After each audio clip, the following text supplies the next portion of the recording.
What if the news could unite us across our differences? And what's really going on in the halls of power, regardless of who's elected in office? Welcome to the Want to Know Weekly newsletter, where we save you time by summarizing important news articles buried by the mainstream, revealing both the darker forces shaping society and the best of human goodness, creativity, and collective power. Here are a few excerpts of this week's curated news collection. Mainstream media does report on corporate and governmental wrongdoing, but rarely connects the dots between issues or investigates the root causes. This is by design. The media conglomerates behind the news are beholden to powerful interests that benefit from the systematic suppression of stories that challenge the status quo. Award-winning journalist and former CBS reporter Sharyl Attkisson was hacked and intensely surveilled by government operatives for pursuing stories of government and corporate corruption, including the thousands of illegal guns that high-level American officials allowed into Mexico during Operation Fast and Furious.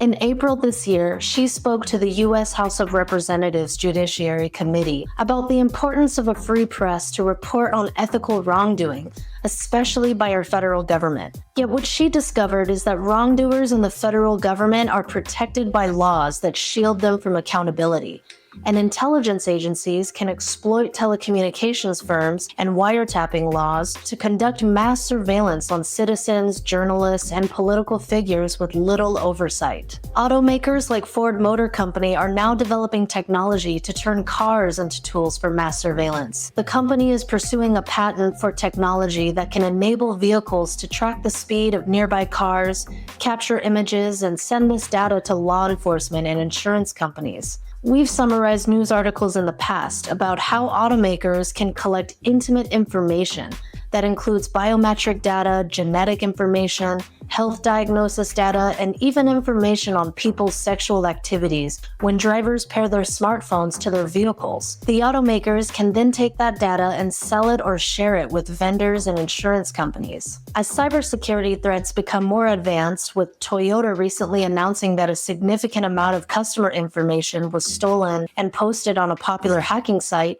it's not too far-fetched to imagine a scenario where hackers gain control of people's cars. Thanks to WikiLeaks' release of the Vault 7 material, we know that the CIA's digital arsenal includes software to hack cars and other devices. And how can those in power safeguard our privacy from hackers and other bad actors when the very systems they rely on undermine it?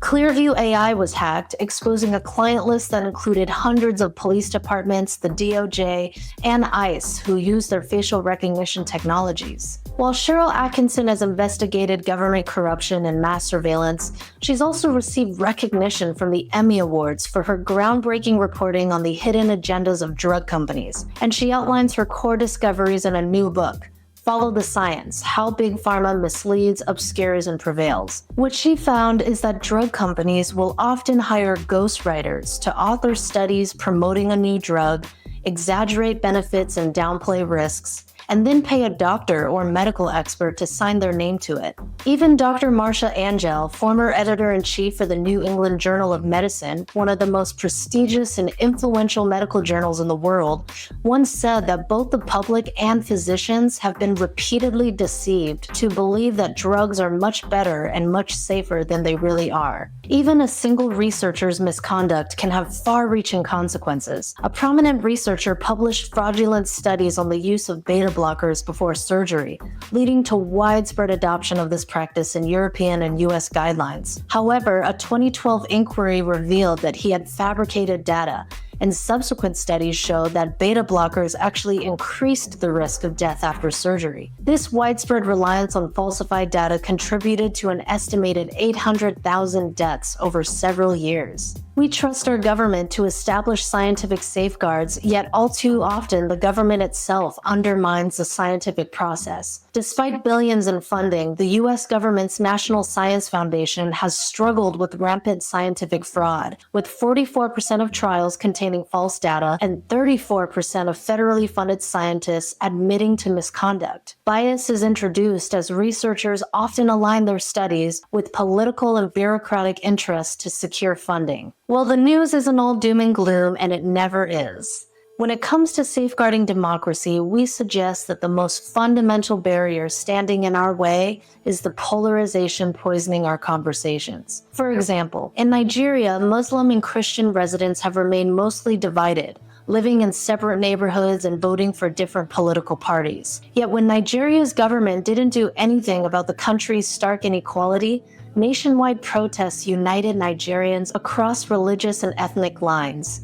The National Secretary of the Initiative for a Better and Brighter Nigeria observed, "If there is hunger in the land, the hunger that the Christian is feeling is not different from the hunger that the Muslim is feeling." The mutual recognition of the threats facing our nation and the larger world can inspire us to broaden our views and our social circles. Check out our latest video, Reclaiming Our Power to Heal the Polarization Poisoning Our Conversations and Sabotaging Democracy. The link is below. Check out the news article summaries below for all the stories we covered this week. And remember, we can't shift the chaos we're in until we name it.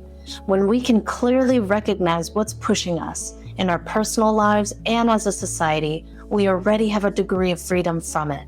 Challenging information can paradoxically remind us of the greater good. It is the courage of the people and the love for the common good that bring these injustices to light, fueling open dialogue and constructive action.